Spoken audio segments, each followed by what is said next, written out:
Selamat pagi Bapak Ibu yang terkasih di dalam Tuhan. Puji Tuhan, ya, hari ini menjadi hari di mana kita boleh sama-sama kembali berkumpul di tengah-tengah setiap aktivitas kita, ya.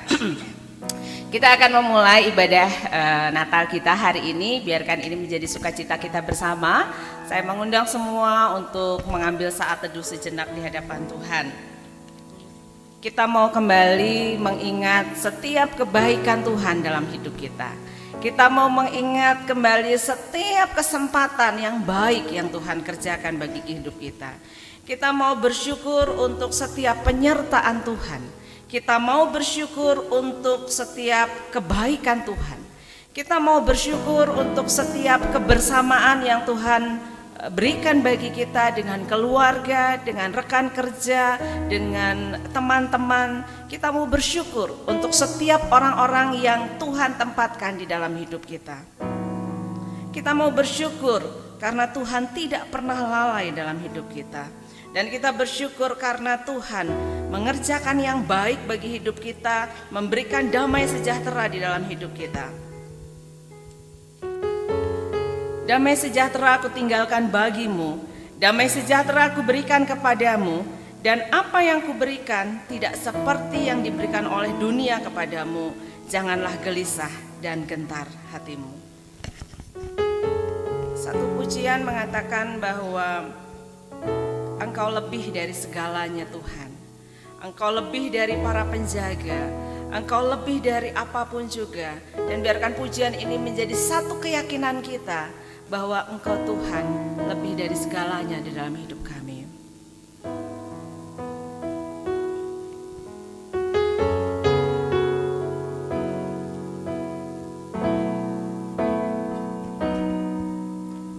Lebih dari segalanya,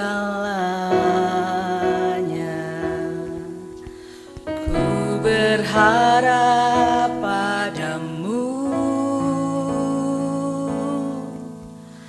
Lebih dari para penjaga, mengharap fajar pagi. Benar Tuhan, begitu rindu hatiku berada dekatmu. Alangkah dalam kasih-Mu memenuhi hidupku. Tenanglah jiwaku, tenanglah jiwaku, dalam naungan sayap-Mu, menembus awan kelabu, tentang kemuliaan-Mu. Selalu ku rindu lekat dalam hati-Mu, mengikuti rencana-Mu. Yesus Tuhan Rajaku. Saya undang semua bangkit berdiri bersama-sama, kita akan angkat pujian ini. Dari segalanya, ku berharap padamu. Lebih dari para penjaga, mengharap fajar pagi.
terhormat Pendeta Nelson boleh membuka ibadah ini di dalam doa.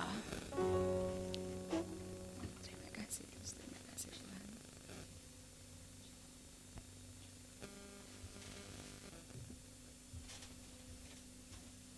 Mari kita berdoa. Kemuliaan bagi Allah di tempat yang maha tinggi, dan damai sejahtera bagi manusia yang berkenan kepadanya.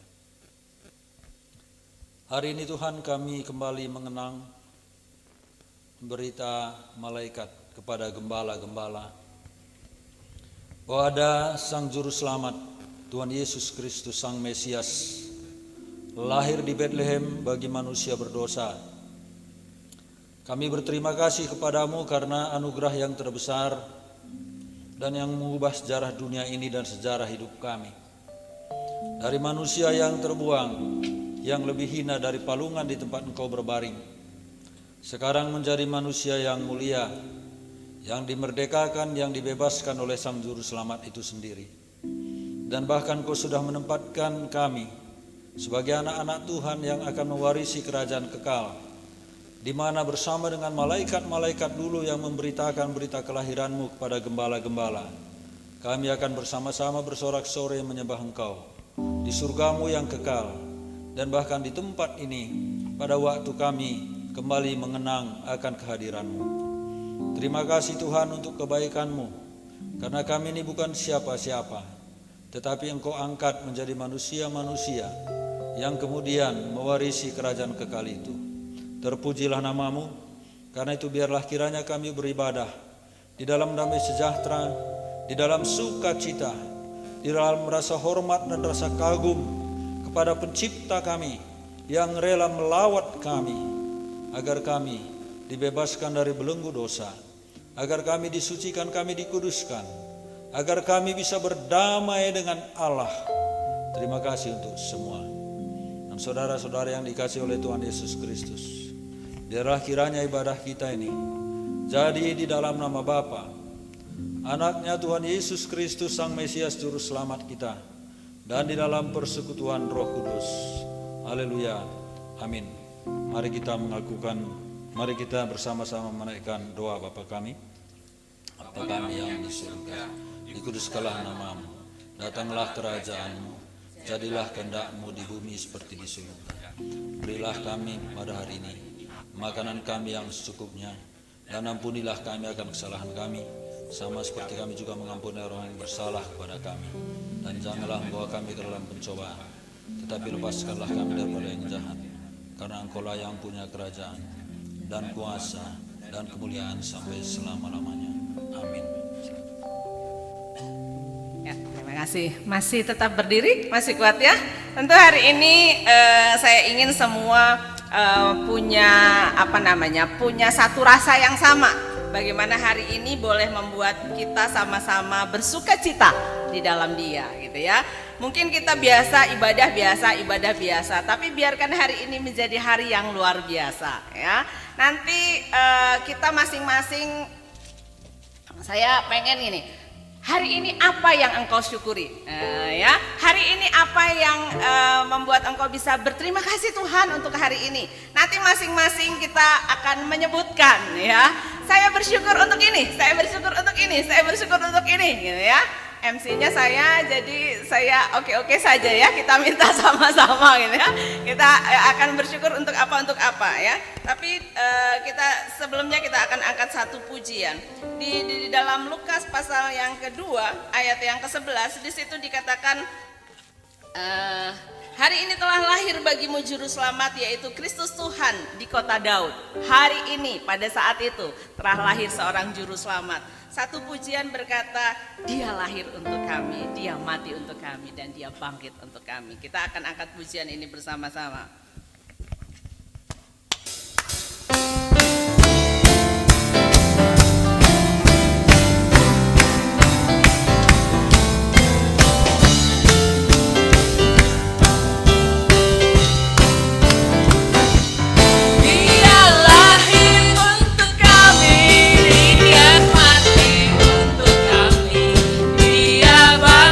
Bagi kami semua.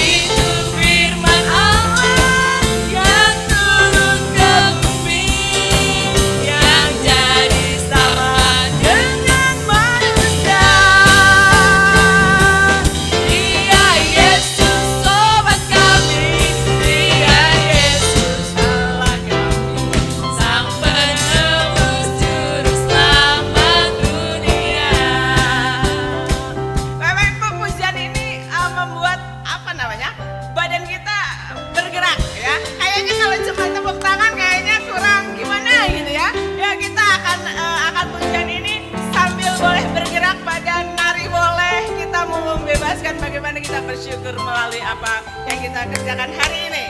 Oke. Saya mau lihat semuanya bergerak.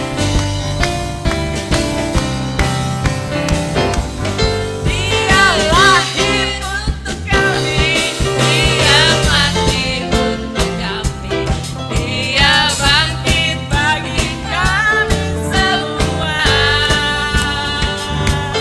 Dia itu Tuhan kami, dia itu Allah kami, dia Raja di atas segala raja. Dia itu firman Allah yang turun ke bumi, yang jadi sama dengan manusia. Jemaat saja. Amin.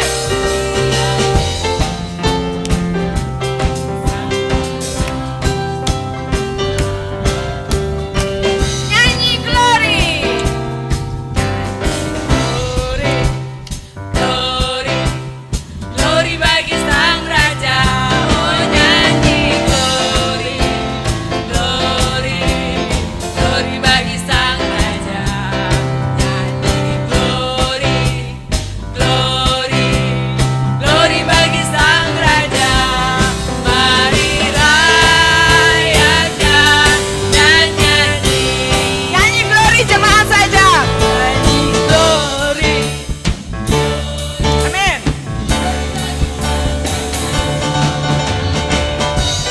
Amin.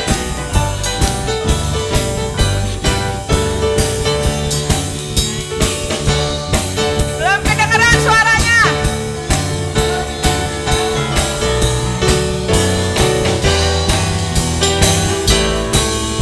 Sekali lagi katakan nyanyi glory.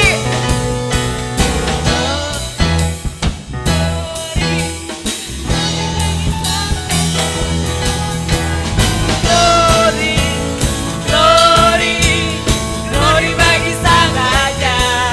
Nyanyi glory, glory, glory bagi Sang Raja. Mari rayakan dan nyanyi. Cowok saja nyanyi. Cowok saja.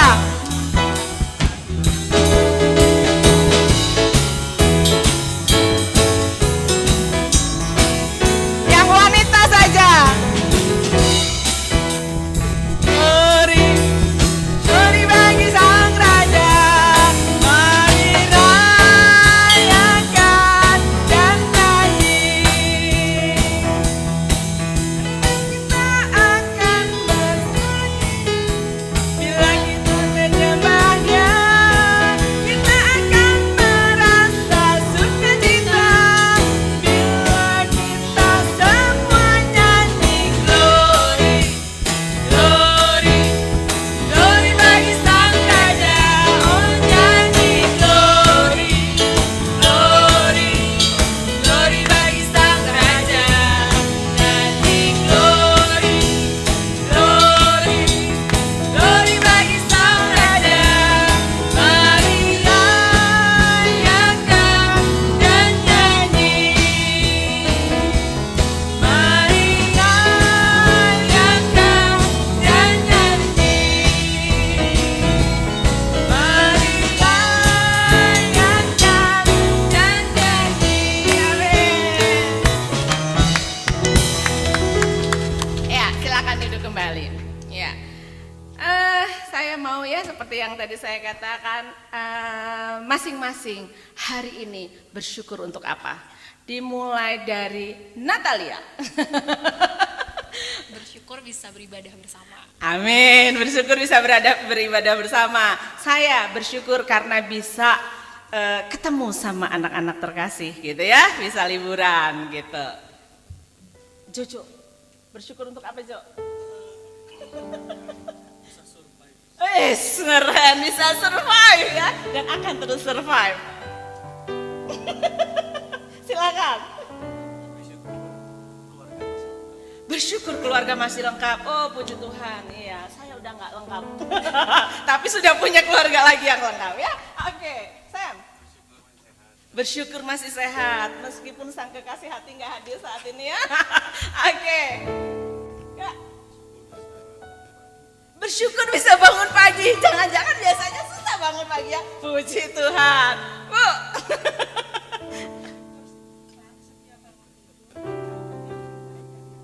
Oh, setiap bangun tidur keadaannya lebih baik dari kemarin. Positif banget ya. Pak Saud.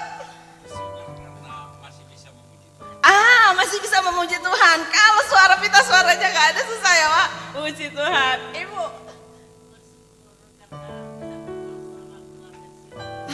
Bisa kumpul dengan keluarga di sini ya, bersyukur banget. Oke, luar biasa. Kak kan? Bersyukur masih sehat ya. Kalau sakit susah banget. Ibu Olsia. Sama kita ya, bisa berkumpul bersama dengan anak-anak. Oke, lanjut.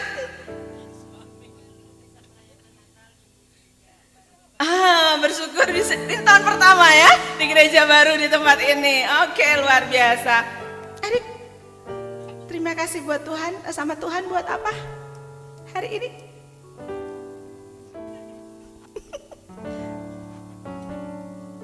Ada?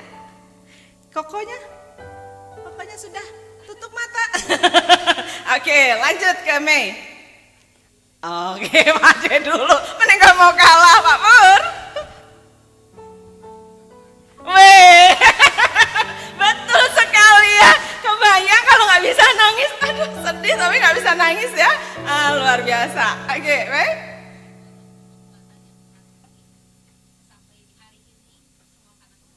Amin. Ya, kekuatan Tuhan terus menopang ya. Oke, Tiot. Oke, badan masih kuat ya. Harus kuat. Bersyukur untuk apa? Masih sehat. Oke, yang satu kuat, yang satu sehat, saling menopang ya. Lanjut. Bisa bangun hari ini. Kebanyakan kalau hari ini gak bangun ya. Aduh, istrinya bingung lagi ya. Nanti nangis-nangis gak ada air mata susah juga ya. Oke, lanjut. Masih bisa bernafas ya. Beli oksigen mahal sekarang. Oke, Ibu. Punya keluarga baru di sini ya. Puji Tuhan, kita dianggap sebagai keluarga baru ya. Terima kasih, Bapak. Kasih kesehatan ya, sehat itu mahal, oke ya. Kakak bersyukur masih hidup. Iya, kalau nggak hidup kita nangis semuanya.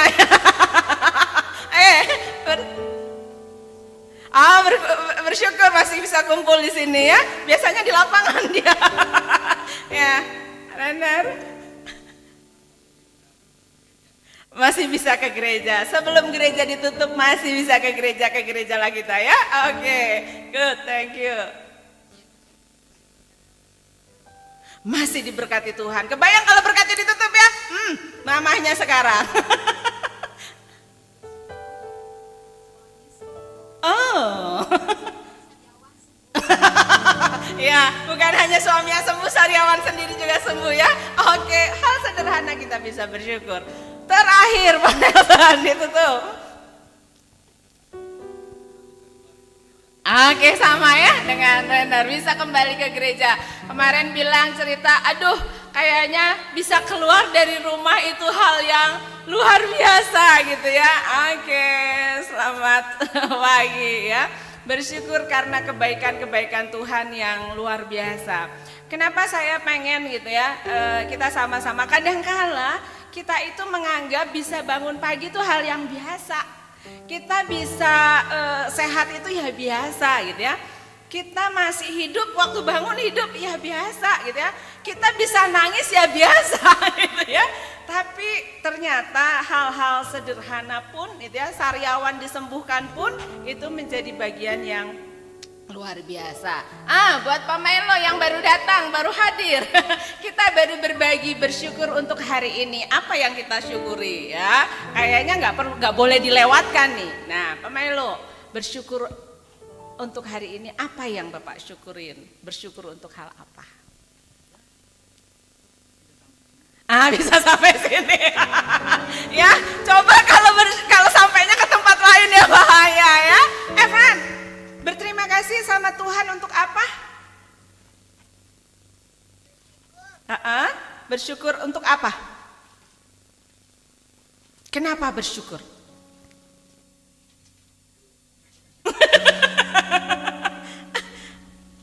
Pokoknya bersyukur aja ya. Iya, setiap hari bersyukur. Kakaknya, Tausan, bersyukur untuk apa? Hari ini untuk apa? Masih bisa hidup sama ya kakak. Mamahnya terakhir, mamahnya Ibu Susan, bersyukur untuk apa hari ini? Hari ini atau apapun lah ya, bersyukur apa yang bisa disyukuri. Masih tetap ada bersama anak-anak, bersama keluarga. Oke, ya luar biasa ya. Kita bersyukur untuk semua kebaikan Tuhan yang tidak pernah berubah ya. Hari ini biarkan kita lebih banyak bersyukur daripada kita mengeluh. Banyak hal yang bisa kita keluhkan, tapi lebih banyak juga hal yang bisa kita syukurin ya. Puji Tuhan, hari ini kita boleh menikmati kebaikan Tuhan, menikmati damai sejahteranya Tuhan gitu ya. Kita menikmati banyak hal yang Tuhan kerjakan bagi hidup kita. Kita hari ini tadi bilang ya, hari ini bersyukur bisa di keluarga baru, di tempat ini kita bisa berhimpun. Ada satu pujian Natal juga yang melantunkan, hai mari berhimpun. Yuk hari ini kita berhimpun, menikmati kebaikan dan kebersamaan bersama saudara-saudara kita di tempat ini.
benar Tuhan, Engkau Allah yang layak untuk kami sembah. Karena kami tahu bahwa kemuliaan Tuhan di tempat maha tinggi menjadi kemuliaan yang luar biasa bagi hidup kami. Kemuliaan bagi-Mu ya Tuhan.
Hidup kami Tuhan, ini kami semua.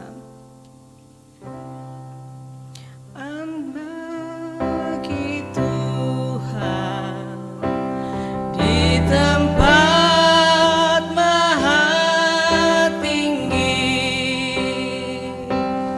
Kau Raja diagungkan dan dipuji.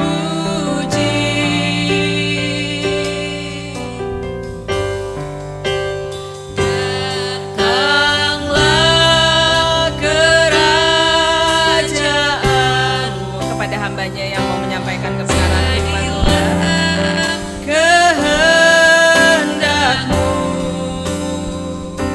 seluruh bumi penuh kemuliaan-Mu.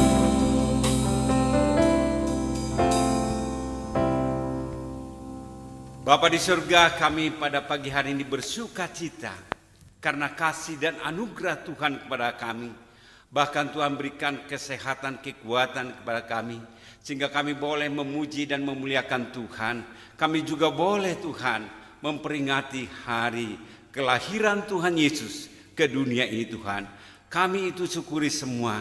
Bila sebentar kami akan merenungkan firman Tuhan, biarlah firman Tuhan itu boleh menguatkan kami, boleh meneguhkan kami, sehingga kami mulai semangat kekuatan yang baru yang daripada Tuhan. Terima kasih Tuhan, kami serahkan waktu ini di dalam nama Tuhan Yesus Kristus kami berdoa dan mengucap syukur terima kasih.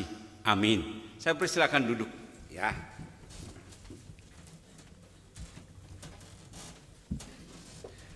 Kalau kita melihat saat ini, kita melihat seluruh dunia merayakan tentang Natal. Ya, merayakan tentang Natal, bagaimana Natal itu terjadi. Boleh dikatakan 2000 tahun yang lalu. Sedemikian rupa sampai saat ini kita senantiasa merayakan. Mungkin sudah berbagai hal, sudah berbagai yang kita lewati tentang Natal. Bagaimana kita melaluinya di dalam perjalanan hidup kita. Karena itu pada saat ini kita akan membaca firman Tuhan dari Matius pasal 1 ayat 21. Firman Tuhan itu berbicara kepada kita dalam Matius 1 ayat 21. Saya akan bacakan. Ia akan melahirkan anak laki-laki dan engkau akan menamakan dia Yesus, karena dialah yang akan menyelamatkan umatnya dari dosa mereka. Nah, di sana saya kasih tema Tuhan Yesus Kristus menyelamatkan kita dari dosa. Tuhan Yesus Kristus menyelamatkan kita dari dosa. Kalau kita melihat konteksnya di dalam ayat ini, di dalam boleh dikatakan perikop ini, kita lihat penjelasan tentang latar belakang historis, sejarah, budaya, dan ayat yang disampaikan itu tentang bagaimana Tuhan Yesus Kristus lahir ke dunia ini. Karena itu Maria, kalau kita lihat cara Marianya mengandung oleh apa? Oleh Roh Kudus, dan Yusuf diberikan perintah untuk apa? Menamai anak itu Yesus. Kalau kita melihat konteksnya bagaimana Maria menerima apa yang dikatakan oleh malaikat itu. Sebab itu aku hambamu, jadilah seperti yang engkau katakan. Maria menerima semua akibatnya, masalah dia terima. Kalau kita melihat di sana bagaimana Maria mau menanggung segala sesuatu yang terjadi. Dia seorang perawan yang belum menikah, tetapi dia mengandung. Kalau bagi perempuan itu satu hal. Mungkin dari lingkungan dia akan diejek, dia akan dihina, tetapi dia mau menanggung resiko ini. Karena itu ini adalah suatu nubuatan dengan apa? Rencana keselamatan. Rencana keselamatan yang diberikan oleh Allah sesuai dengan Kejadian pasal 3 ayat 15. Bahwa Tuhan telah merencanakan ketika manusia jatuh ke dalam dosa, Tuhan telah merencanakan akan ada keselamatan bagi manusia. Kalau kita melihat makna nama Yesus dalam bahasa Ibrani, Yeshua dikatakan di sana adalah Tuhan adalah penyelamat.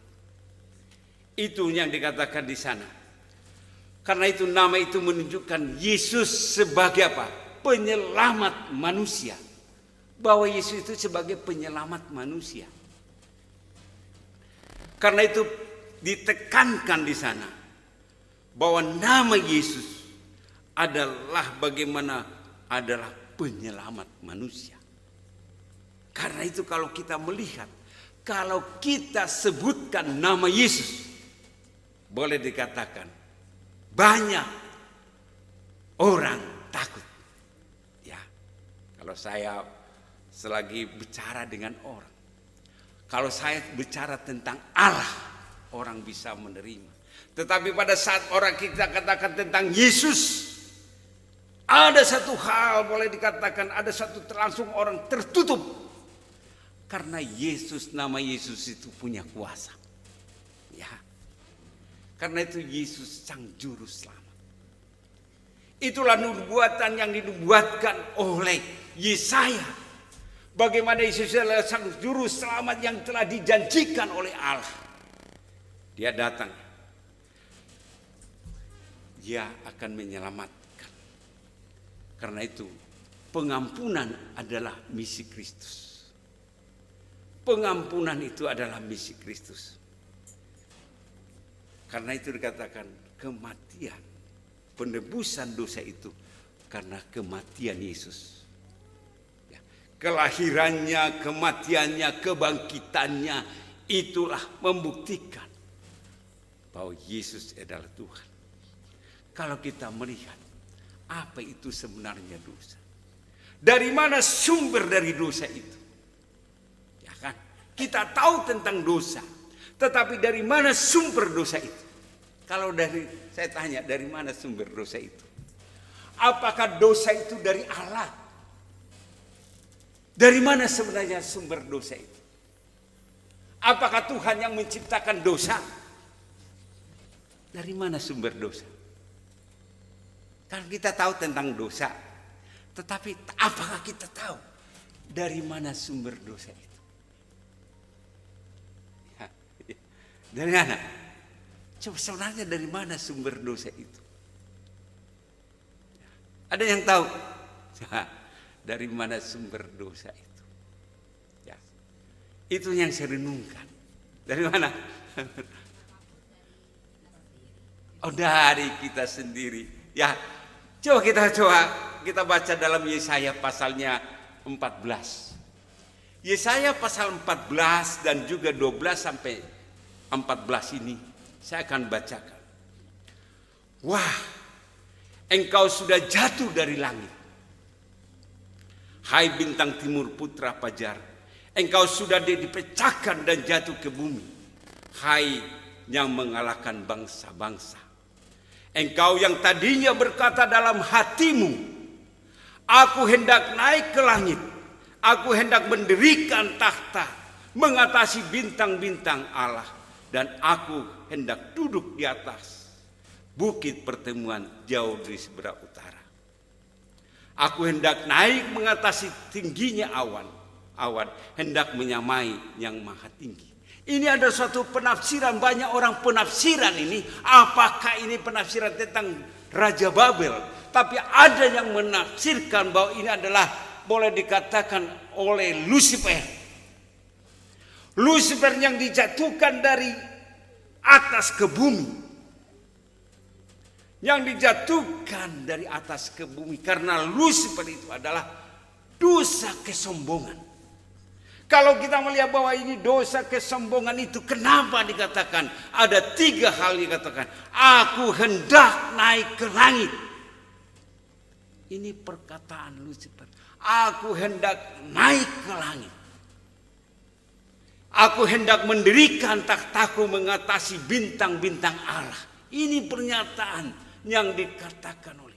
Karena oleh dikatakan ada kesombongan. Inilah yang dikatakan oleh iblis. Bagaimana dia katakan? Aku hendak duduk di atas bukit pertemuan. Nah ini. Inilah mengendakkan kesombongan aku. Inilah permulaannya. Karena itu ketika Adam dan Hawa diciptakan di Taman Eden, di situ langsung kehadiran iblis ada di sana. Kehadiran kita nampak di sana. Untuk apa? Untuk menghancurkan ciptaan Allah. Karena itu boleh dikatakan bahwa malaikat itu ada kesombongan ingin menyamai Tuhan. Sehingga Allah menjatuhkan dia ke bumi. Bahkan dia terus berusaha untuk menghancurkan ciptaan Allah yang segambar, yang sepeta dengan dia. Sehingga dia tidak bisa menghancurkan Allah. Maka dia buktikan dia akan menghancurkan ciptaannya. Yang terjadi, aku hendak naik mengatasi ketinggian. Jadi kadang-kadang dosa itu bisa ada karena apa? Ada kesombongan. Seperti Pak Pur dari diri sendiri. Ada kesombongan yang dilahirkan oleh iblis kepada diri kita sendiri. Kesombongan itunya. Karena itu dosa kesombongan dan juga dosa keinginan. Ya. Ada suatu keinginan.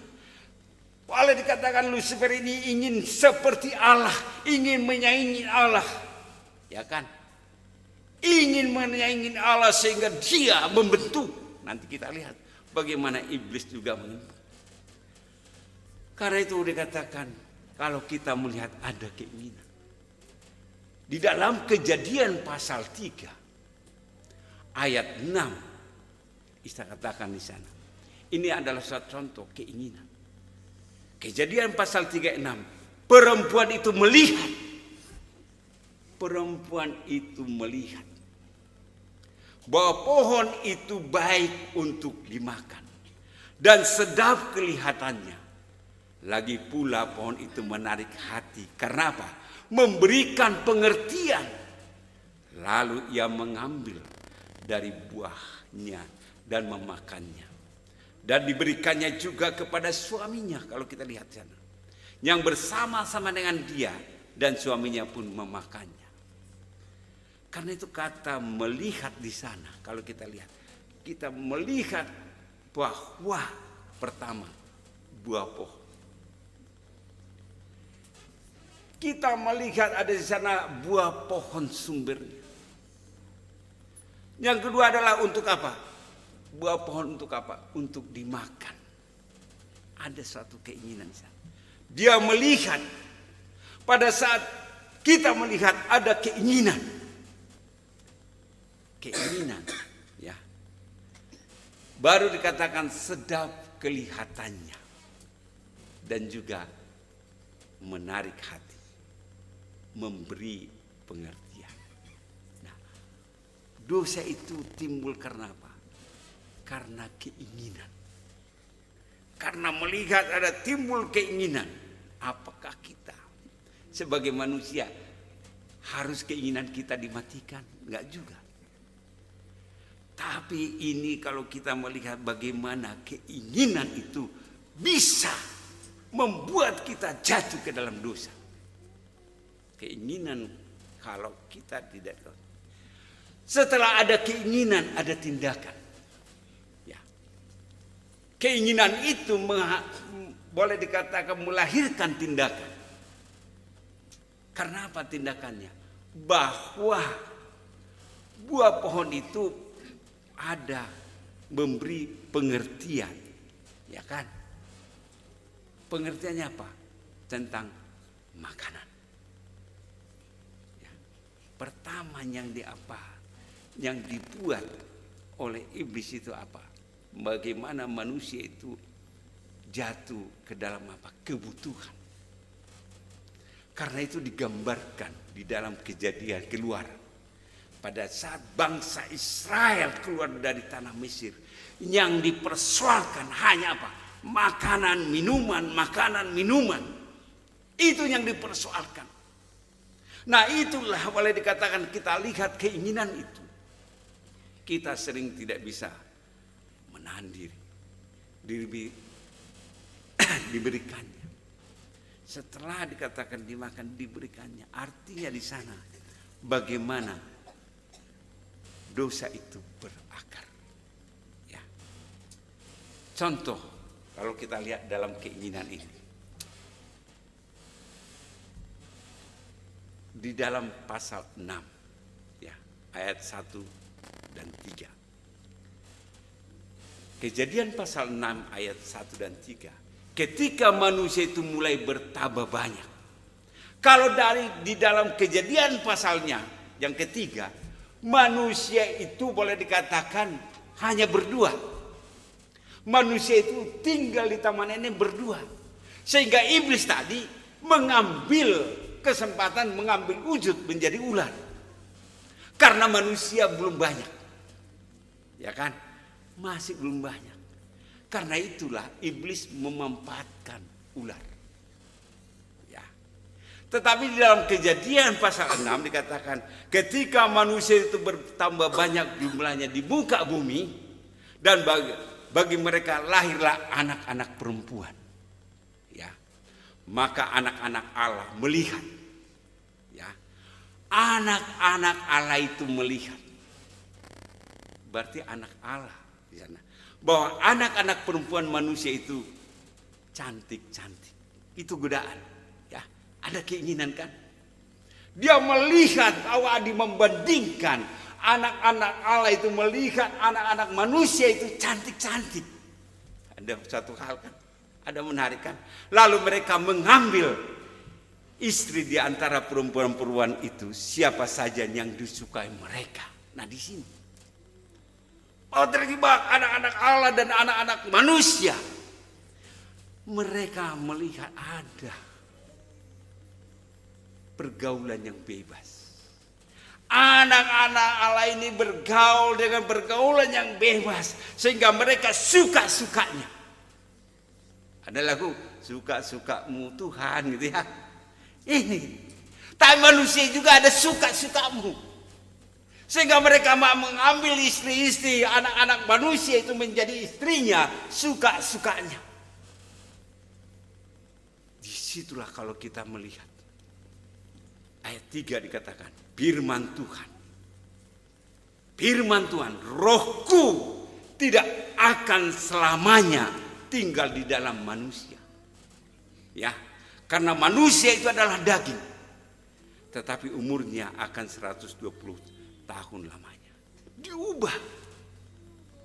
Ini adalah boleh dikatakan pada saat itu anak Allah itu boleh dikatakan mengambil anak-anak manusia itu. Bahkan Tuhan katakan rohku tidak akan selamanya lagi tinggal di dalam manusia. Di dalam perjanjian baru dosa yang tidak bisa diampuni. Bagaimana manusia itu kalau manusia itu mendukakan Roh Kudus? Orang yang mendukakan Roh Kudus tidak lagi bisa diampuni. Orang yang boleh dikatakan meninggalkan Tuhan gak bisa lagi diampuni, termasuk anak-anak Allah itu.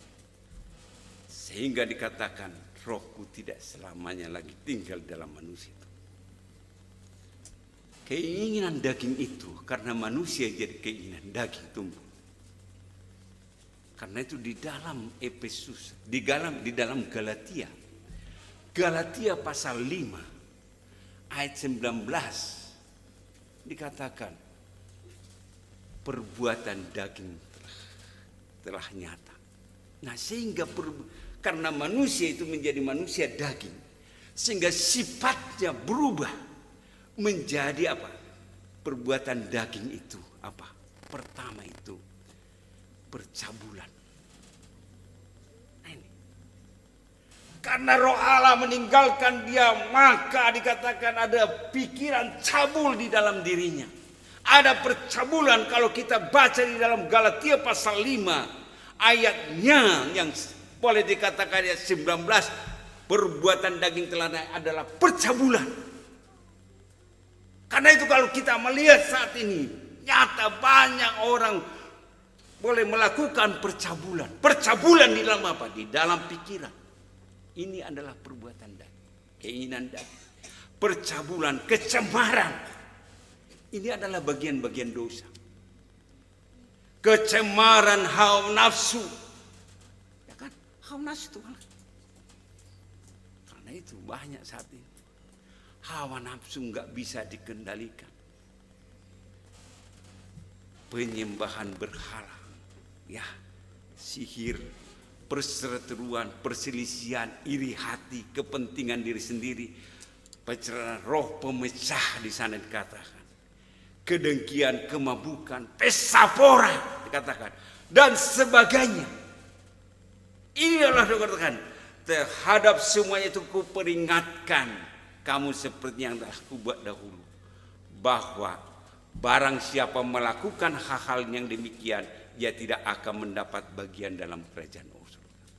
Kalau manusia itu masih hidup dalam kedagingan, dia tidak layak, dia tidak boleh dikatakan tidak dapat bagian dalam kerajaan Allah. Itu yang ditegaskan oleh Paulus. Inilah boleh dikatakan harus kita sadari. Kalau enggak, dalam perjanjian baru, iblis juga boleh dikatakan membuat suatu kerajaan. Jadi ada satu kerajaan. Kalau Allah punya rencana, iblis juga punya rencana. Ada kerajaan yang iblis dirikan. Orang kalau kerajaan itu ada, pasti harus ada rakyatnya. Ya kan?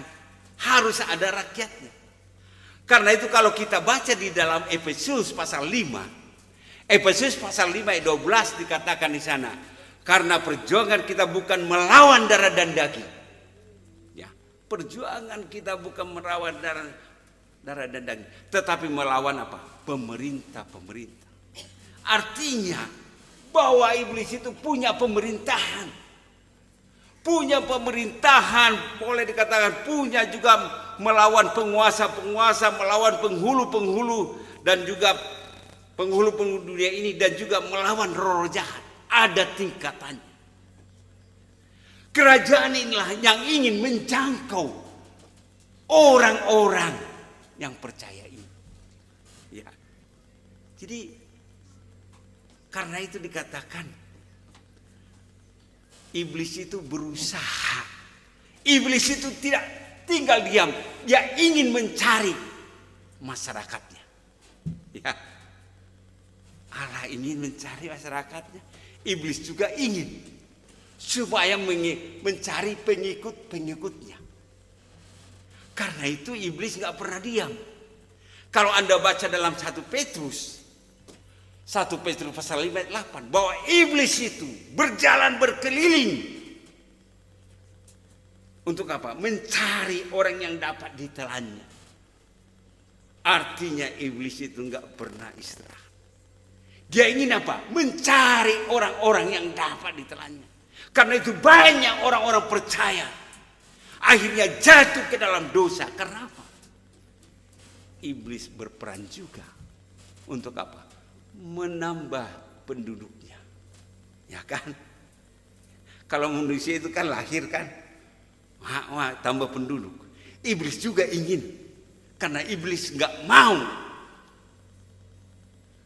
dia hanya sendiri di neraka, sehingga dia mencari orang-orang. Karena itu banyak kita. Kenapa kita seringkali banyak terpengaruh? Gara-gara inilah. Iblis punya pasukan, ya kan? Kalau roh-roh jahat itu, ya, ditambah kalau udah mulai ada tingkatnya. Roh-roh jahat itu masyarakat awam, ya kan? Ya, udah penguasa itu mulai ada jabatannya. Penghulu ada, pemerintah. Dari sinilah ada pemerintahan. Karena itu kita harus jeli. Karena itulah Tuhan punya rencana untuk apa? Untuk juga supaya orang-orang itu yang percaya kepada dia punya juga kekuatan untuk melawannya. Jadi Tuhan sudah merencanakan. Dibiarkan juga iblis untuk apa? Untuk menggoda. Ya kan? Saya berikan contoh. Contohnya Ayub. Ayub itu orang saleh pada zamannya. Dia orang baik, dia orang yang takut akan Tuhan. Kalau Anda baca dalam Ayub pasalnya 1-3 di sana dia adalah orang yang boleh dikatakan orang yang jujur.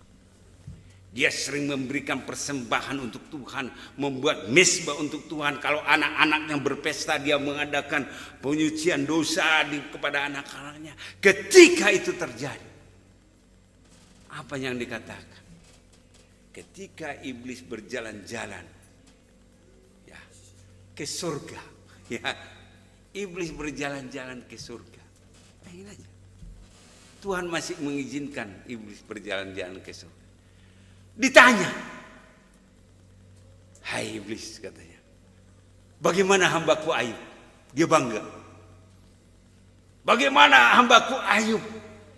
Apa kata iblis? Wah, dia mah katanya, dia mah bisa saleh karena kau lindungi, katanya. Dia bisa taat kepadamu kalau kau lindungi. Kata iblis kepada Tuhan, coba saya kasih kesempatan.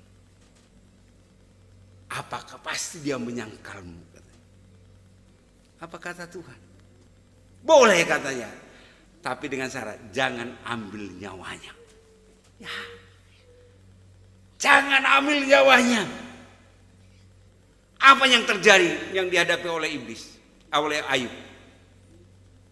Pada saat yang sama hartanya habis, anak-anaknya mati, istrinya meninggalkan dia, bahkan juga dia punya penyakit borok.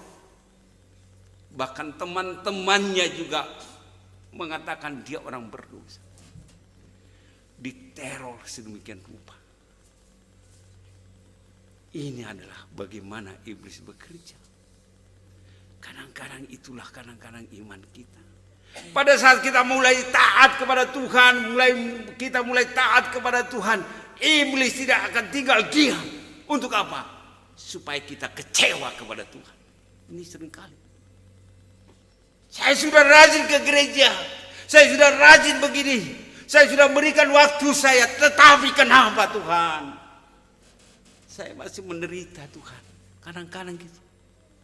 Kenapa Tuhan ini bisa terjadi kepada saya Tuhan? Akhirnya kita kecewa kepada Tuhan. Kita harus tahu. Ada yang ingin menghancurkan kita. Apakah kita setia atau tidak? Ternyata Ayub setia. Kalau Anda baca di dalam Ayub sampai 40. Di sana Tuhan memberkati Ayub. Di dalam kesetiaannya akhirnya Tuhan memberkati Ayub. Ini luar biasa. Karena itu inilah yang harus kita renungkan. Karena dosa itu yang seringkali mengikat kita. Bagaimana Allah memberikan jalan untuk orang percaya. Sebenarnya Tuhan berikan jalan untuk kita. Karena itulah dikatakan di sana. Allah Bapa, Allah Pencipta mengambil inisiatif. Dia tidak membiarkan manusia itu terus diambil oleh iblis. Dia tidak membiarkan terus, maka Allah Sang Pencipta itu mengambil inisiatif. Inisiatifnya apa? Di dalam Yohanes pasal 1. Yohanes pasal 1 itu mengatakan, pada mulanya adalah firman. Firman itu bersama-sama dengan Allah. Dan firman itu adalah Allah. Bahwa firman itu boleh dikatakan adalah Allah. Firman itu kalau kita baca ayat 14. Firman itu telah menjadi manusia. Allah itu mengambil itu, dia datang ke dunia. Dia menjadi manusia supaya dia diam di tengah-tengah manusia. Jadi Allah itu datang melalui satu proses, yaitu melalui apa? Melalui Maria. Dia datang supaya apa? Manusia bisa menerima dia. Sehingga dia memakai Maria sebagai alatnya untuk apa? Melahirkan Yesus Kristus ke dunia ini. Inilah. Jadi Allah datang ke dunia. Untuk apa? Tinggal bersama-sama dengan kita. Supaya Allah itu memberikan contoh kepada kita. Bahwa apa yang difirmankan di dalam perjanjian lama. Bisa kita lakukan di dalam perjanjian baru. Dia bisa melakukannya. Apa yang dia katakan, dia lakukan di dalam perjanjian baru. Karena itulah dalam perjalanan hidupnya. Kenapa dia harus lahir di kandang domba. Dia datang di suatu rencana yang luar biasa. Kepada saat itu boleh dikatakan ada sensus penduduk di sana. Dia harus boleh dikatakan Maria dan Yusuf harus pergi ke Bethlehem untuk mendaftarkan dirinya. Nah di sana kalau kita lihat tidak ada tempat bagi mereka. Tidak ada tempat dimanapun mereka kecuali apa? Di kandang domba. Kehadiran Yesus banyak orang yang menolak. Banyak orang yang menolak dia karena apa? Kenyataannya bahwa dia terbaring di palungan. Sehingga banyak orang yang tidak mau menerima dia. Kenyataan yang mereka lihat.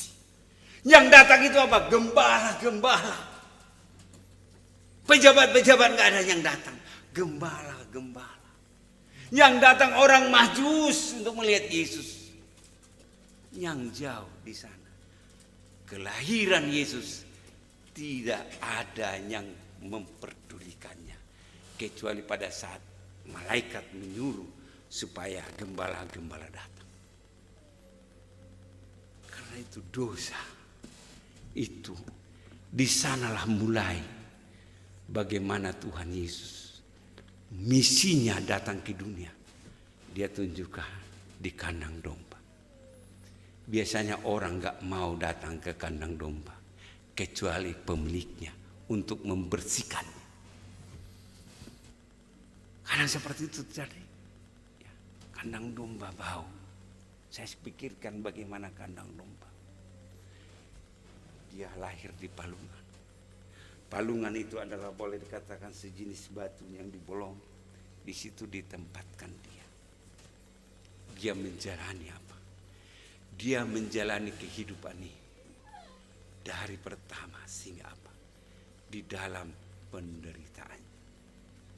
Bagaimana Yesus mulai di dalam umurnya, bagaimana dia mulai melayani, bagaimana dia membasuh kaki murid-muridnya, bagaimana dia menunjukkan kerendahan hatinya. Dia katakan dalam Filipi pasal 2, dia datang menjadi hamba yang tidak punya hak. Dia datang menjadi hamba, mengosongkan dirinya. Dia benar-benar merendahkan dirinya. Dia meninggalkan sehingga dia mau, bahkan dia mau rela untuk apa? Melayani. Dia mau melayani dari kota ke desa. Dia berjalan terus. Dia memilih hal itu. Karena itulah dikatakan di dalam 1 Petrus pasal 2 ayat 24 dikatakan, ia sendiri, Yesus sendiri telah memikul dosa kita di dalam tubuhnya di kayu salib, supaya kita yang telah mati terhadap dosa, yang tadinya mati terhadap dosa ketika Adam dan Hawa pada saat memakan buah itu, engkau akan mati. Engkau akan mati pada saat itu. Kalau kita melihat Adam dan Hawa tidak mati, tetapi rohaninya mati. Tetapi disitulah dikatakan supaya terhadap dosa hidup untuk kebenaran. Nah, dibenarkan Allah itu, Tuhan Yesus itu lahir untuk membenarkan. Karena itu dikatakan oleh bilu-bilunya engkau telah sembuh. Oleh pengorbanan Yesus kita telah sembuh. Kita tidak hanya cukup untuk apa? Memperingati kelahirannya, tetapi dia mati di salib untuk apa? Menuntaskan misinya. Dengan apa? Dia mati karena dosa-dosa kita. Dia disalibkan karena dosa-dosa kita.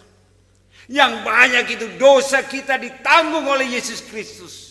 Saya pada saat membayangkan pada saat Yesus dipaku, darahnya tercurah.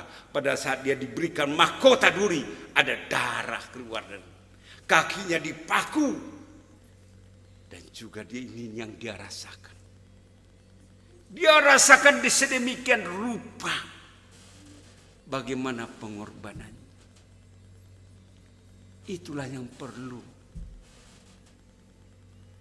kita renungkan.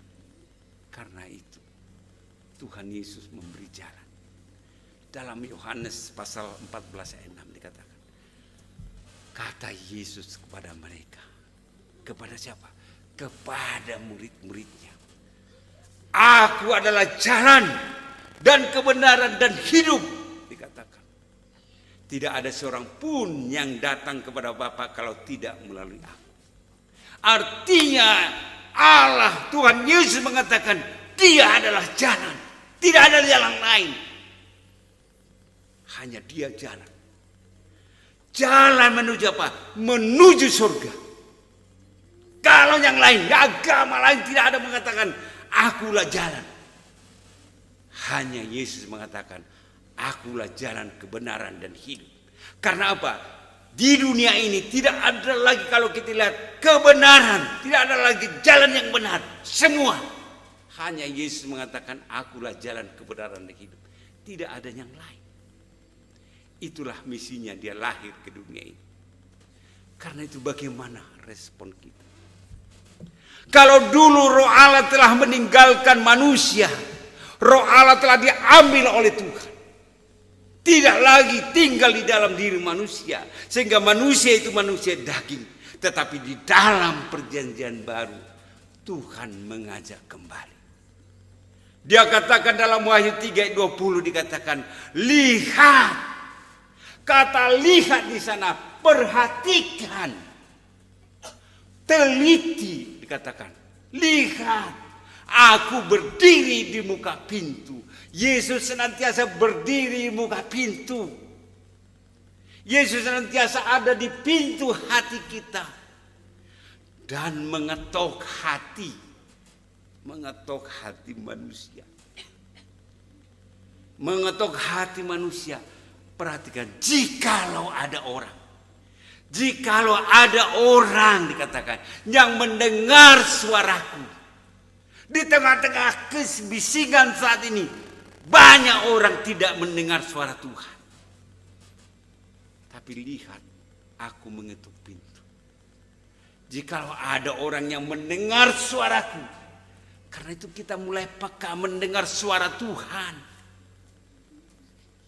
Dan apa? Dan membukakan pintu.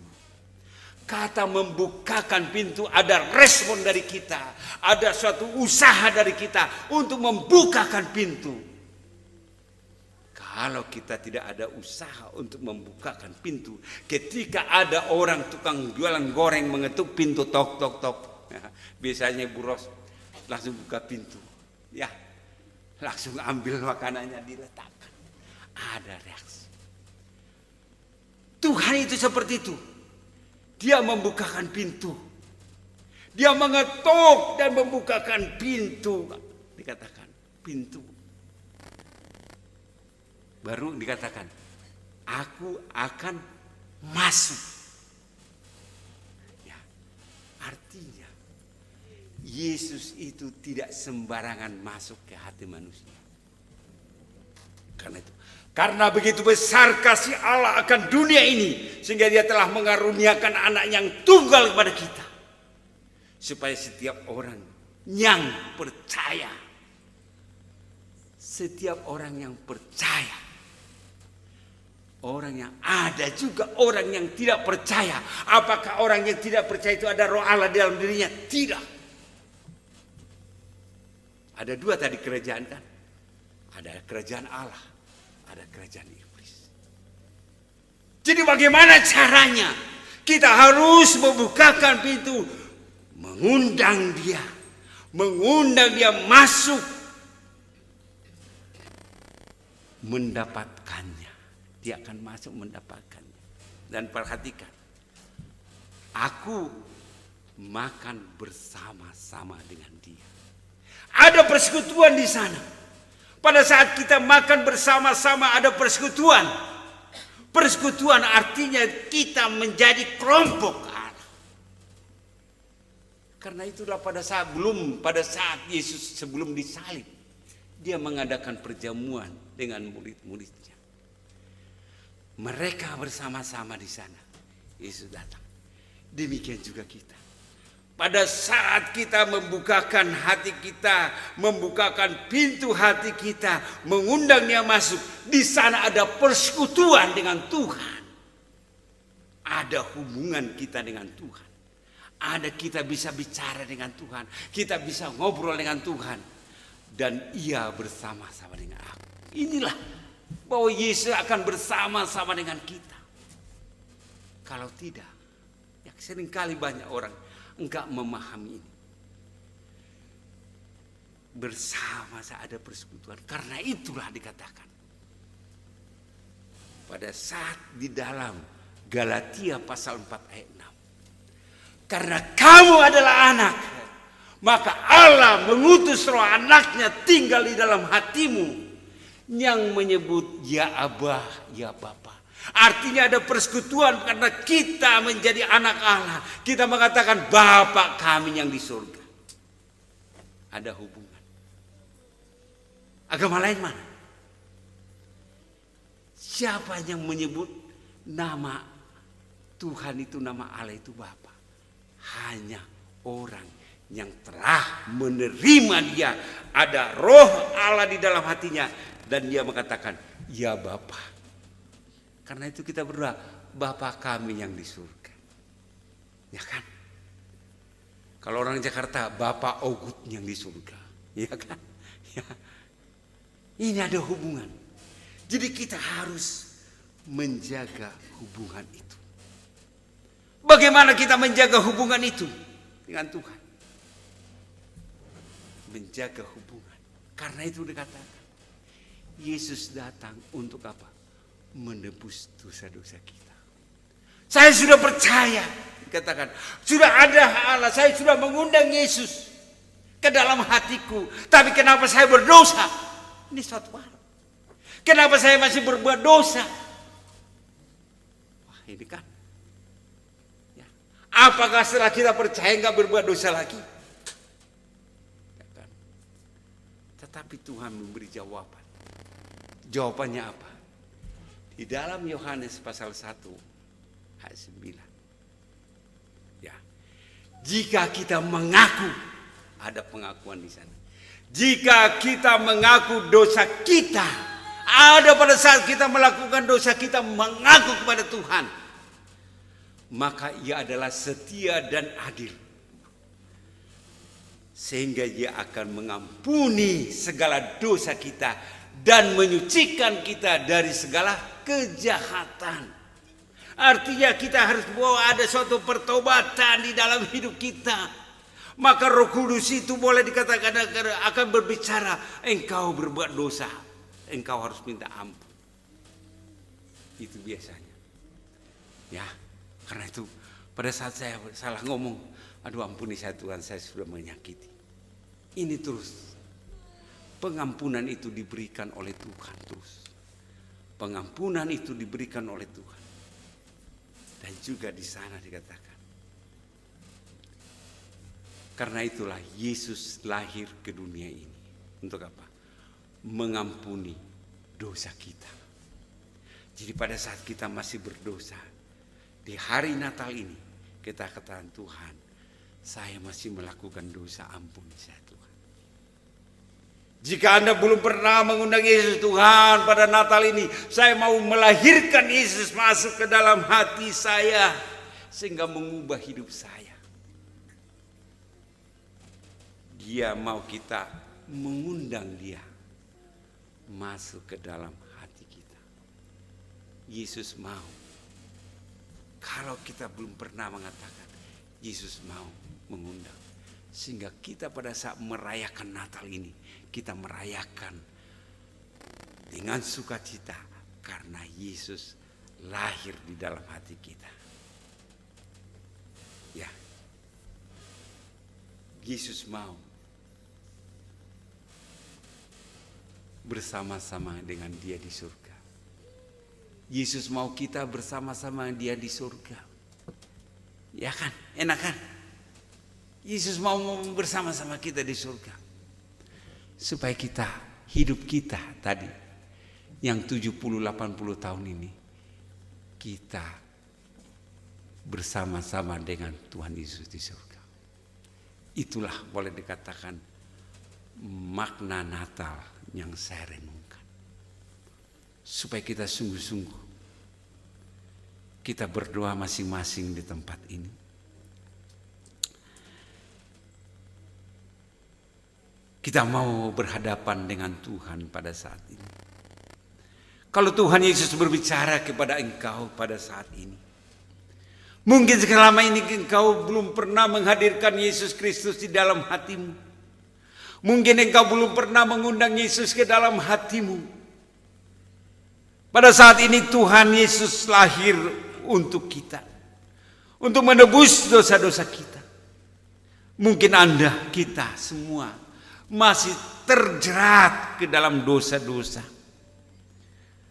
Tuhan hadir untuk menjamah kita. Mengampuni segala dosa kita. Asal kita ada pengakuan di dalam hidup kita. Kita sejenak berdoa masing-masing. Biarlah di hari Natal ini, sungguh-sungguh Tuhan Yesus melawat kita.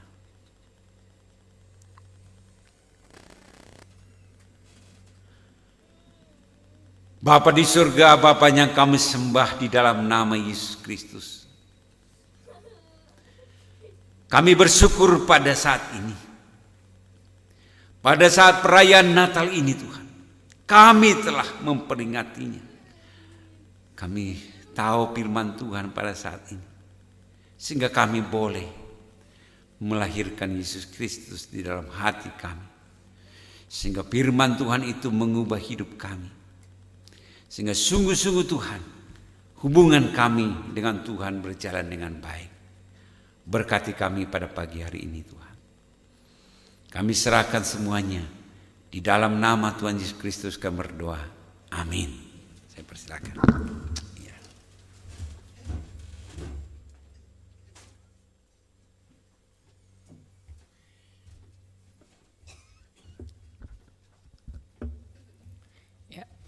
Puji Tuhan, terima kasih untuk Pendeta Saud yang boleh membagikan kebenaran firman Tuhan pada hari ini. Tentu itu menjadi satu kekuatan untuk kita boleh terus bersyukur ya karena kebaikan Tuhan. Tapi memang benar bahwa kelahiran Kristus itu tidak akan berdampak apa-apa kalau tidak ada kematiannya di kayu salib dan tidak ada kebangkitannya. Itu menjadi satu paket yang tentu menjadi bagian yang melengkapi semuanya. Terima kasih Pak Saud, Tuhan Yesus memberkati. Bapak Ibu, kita akan mempersiapkan persembahan. Sebelumnya kita akan satu di dalam doa, nanti Saudari Natalia akan berdoa untuk persembahan. Mari kita bersatu dalam doa. Terima kasih Tuhan untuk setiap berkat yang telah Kau berikan kepada kami. Terima kasih untuk firman yang telah ditaburkan. Berkati firman ini agar dapat menjadi rema di dalam setiap kehidupan kami. Sebentar lagi juga Tuhan kami akan mengumpulkan persembahan. Engkau memberkati setiap tangan-tangan yang memberi maupun yang belum dapat memberi. Berkati agar persembahan ini dapat dipergunakan untuk pengabaran Injil-Mu. Hanya di dalam nama Tuhan Yesus kami berdoa mengucap syukur. Haleluya. Amin. Amin. Untuk yang bertugas saya persilahkan, kita surga bergema. Selamat memberi, Tuhan Yesus memberkati.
Persembahannya Tuhan Yesus memberkati. Kita akan mendengarkan warta gereja. Saya persilakan.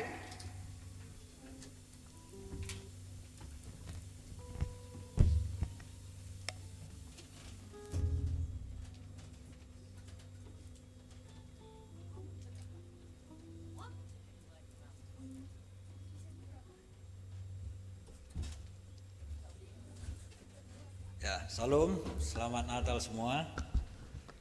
Ya, kita sudah mendengarkan firman Tuhan tadi.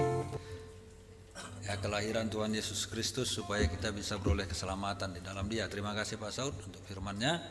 Karena tidak ada satupun manusia layak untuk bisa menerima keselamatan karena dosa manusia.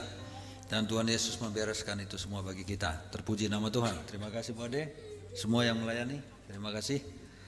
Baik Bapak Ibu, kita akan mendengarkan warta.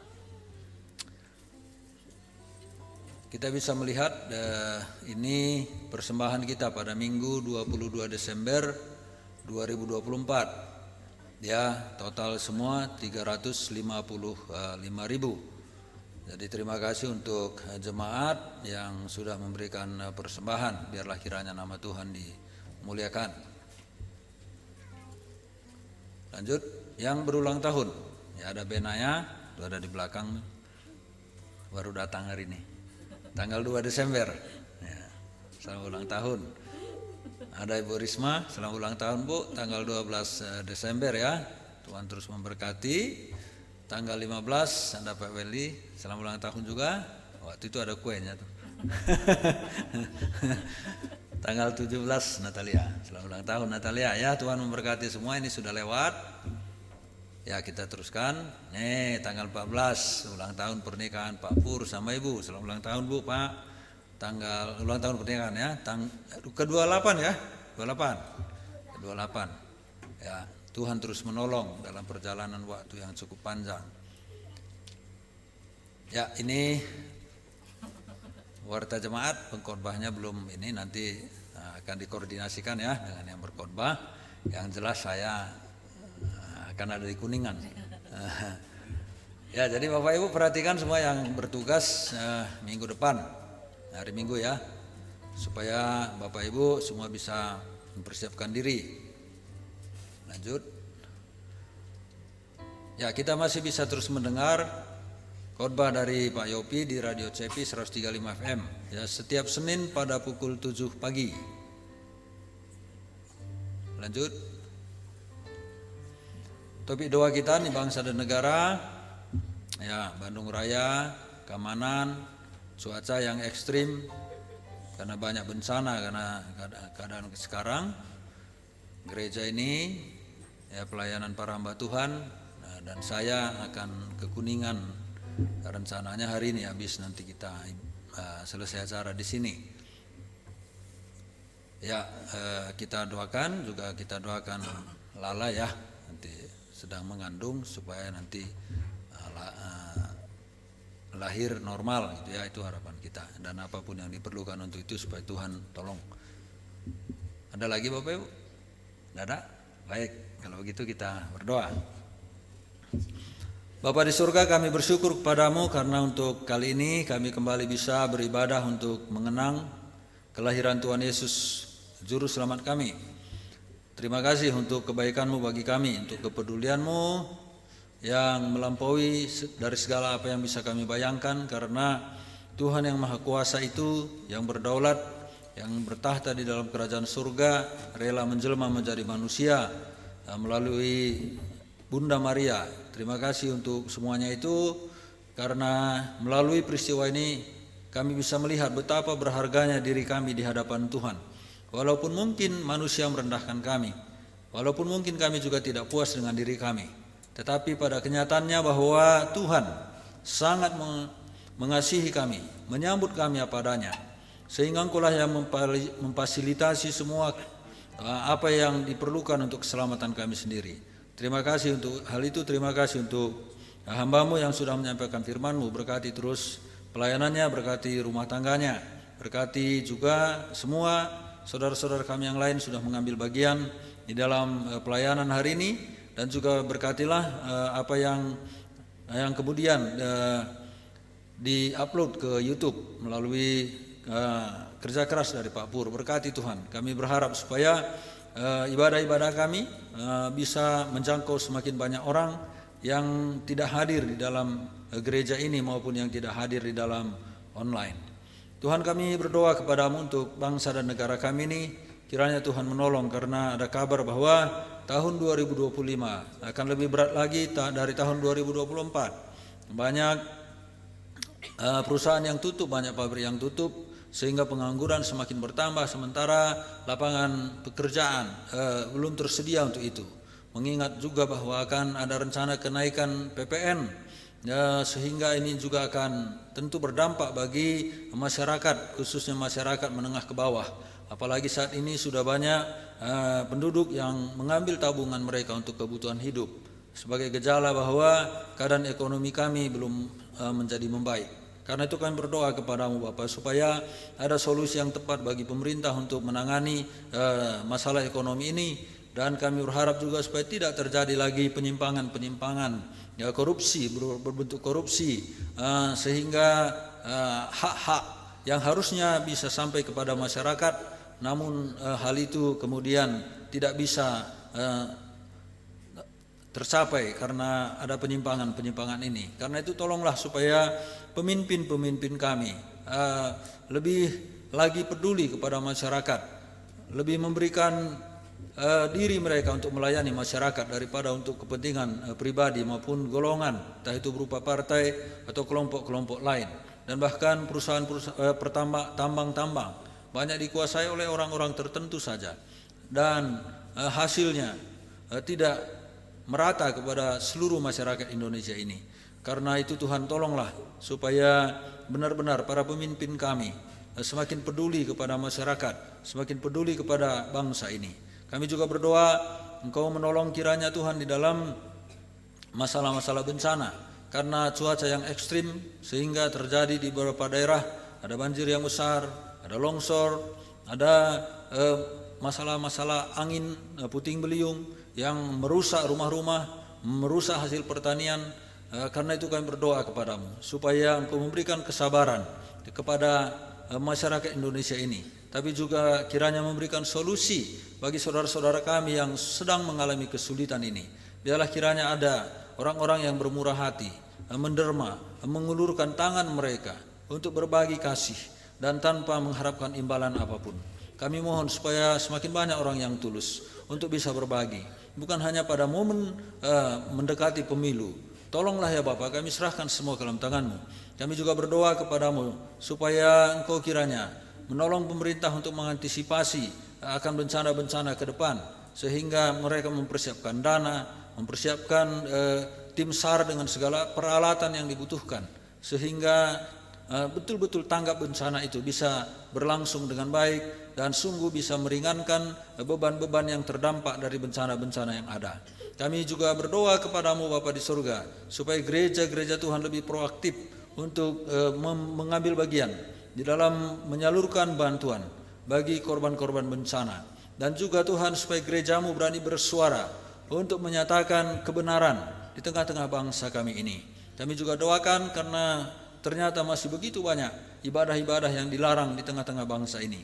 Tolonglah ya Bapa supaya toleransi kami semakin kuat, dan pemerintah khususnya aparat, biarlah mereka juga bertindak dengan tegas, melindungi hak-hak masyarakat yang kemudian tidak bisa dipenuhi oleh karena gangguan segelintir orang.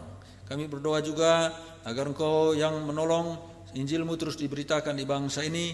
Kami rindu keselamatan dari Tuhan.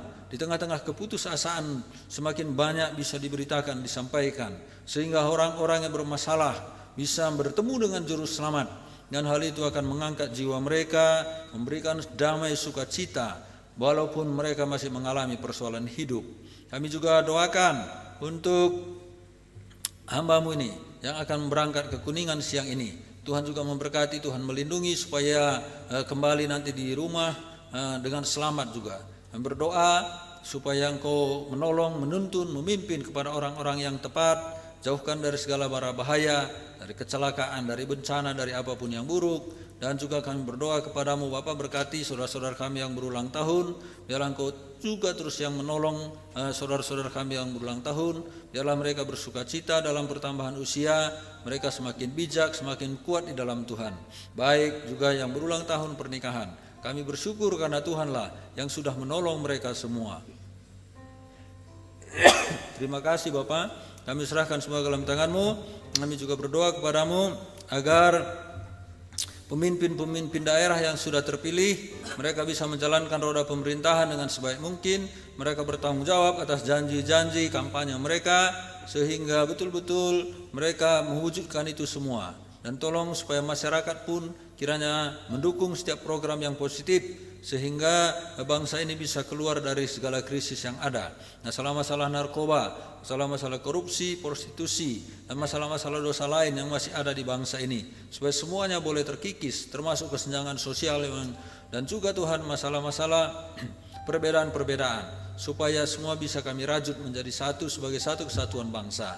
Kami juga berdoa untuk Lala, Tuhan tolong supaya Engkau berkati dia, karena dia membutuhkan kekuatan, membutuhkan peningkatan kebaikan dan kesehatan, dan juga bayi dalam kandungan supaya bisa bertumbuh dengan baik sehingga cukup berat badannya untuk bisa lahir. Dan kami doakan supaya lahir dengan normal, dan persiapkan mereka untuk menyambut bayi, persiapkan mereka juga Tuhan untuk mengatur segala sesuatunya ke depan, karena mereka belum punya pengalaman. Biarlah Tuhan akan membantu mereka dalam semuanya. Kami juga berdoa buat anak-anak kami, Tuhan memberkati anak-anak kami. Tolonglah anak-anak kami supaya semuanya semakin bertumbuh di dalam iman, masa depan mereka supaya Tuhan pimpin dan pertemukan anak-anak kami dengan jodohnya, orang-orang yang takut akan Tuhan.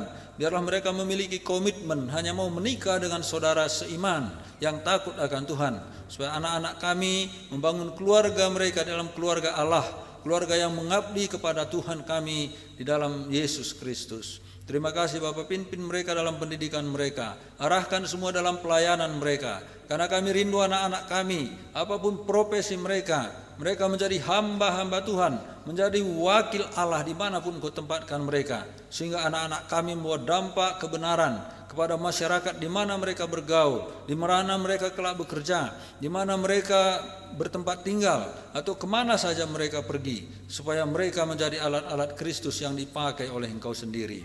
Terima kasih Bapa, buka jalan bagi kami semua, tambah-tambahkan rezeki kami, biarlah kiranya dikatakan tahun yang akan krisis ini, tapi biarlah kami mendapatkan berkat-berkat dari Tuhan, sehingga semua kebutuhan kami terpenuhi, tidak ada yang tidak, sehingga anak-anak kami masih tetap bisa bersekolah, kebutuhan-kebutuhan mereka, khususnya kebutuhan dasar mereka semua terpenuhi, termasuk dalamnya kebutuhan pendidikan mereka. Tolong Bapa, kami serahkan juga kesehatan kami semua ke dalam tangan-Mu, karena cuaca yang ekstrim kadang membuat kami rentan, tapi biarlah kami semua boleh kuat, semua boleh sehat. Dan juga Ibu Elsia, Tuhan kami doakan supaya Engkau tolong dia karena irama jantungnya yang kadang terganggu. Biarlah Tuhan menolong, menyempurnakan, memulihkan. Kami juga berdoa untuk Pak Alek Tuhan, supaya Engkau terus memberkati, Engkau menolong beliau juga. Pak Yopi juga dan Ibu Tuhan, kami doakan supaya Tuhan terus memberkati. Tolonglah dia supaya dia tetap sehat, kuat, dan terus bisa melayani Tuhan dengan baik. Terima kasih Bapa, terpujilah nama-Mu. Inilah doa kami dalam nama Tuhan kami Yesus Kristus. Amin.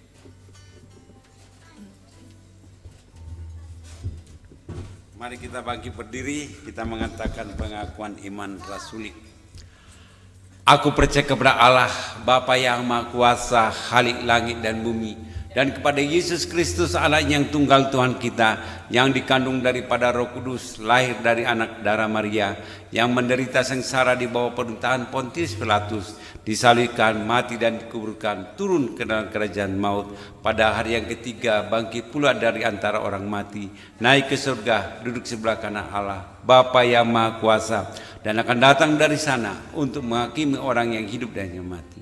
Aku percaya kepada Roh Kudus, gereja yang kudus dan persekutuan orang kudus, pengampunan dosa, kebangkitan daging dan hidup yang kekal. Jemaat yang dikasihi Tuhan, pulanglah dengan damai, dan juga setiap firman yang telah didengarkan, biarlah Tuhan materaikan dalam hati kami masing-masing, sehingga pada saat kami di kenyataan hidup, kami terus mengingat firman Tuhan. Tuhan berbicara melalui firman-Mu kepada kami masing-masing, dan juga terimalah berkat daripada Tuhan. Tuhan memberkati engkau dan melindungi engkau. Tuhan menyinari engkau dengan wajah-Nya dan memberi engkau kasih karunia. Dan Tuhan menghadapkan wajah-Nya kepadamu dan memberi engkau damai sejahtera. Amin.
Benar Tuhan bahwa kemuliaan di tempat maha tinggi hanya bagi Engkau, dan biarkan kami boleh mengembalikan segala ucapan syukur kami, kemuliaan bagi Engkau, Allah yang luar biasa, Allah yang tidak tertandingi. Terima kasih untuk ibadah hari ini Tuhan, dan acara selanjutnya kami serahkan ke dalam tangan Tuhan.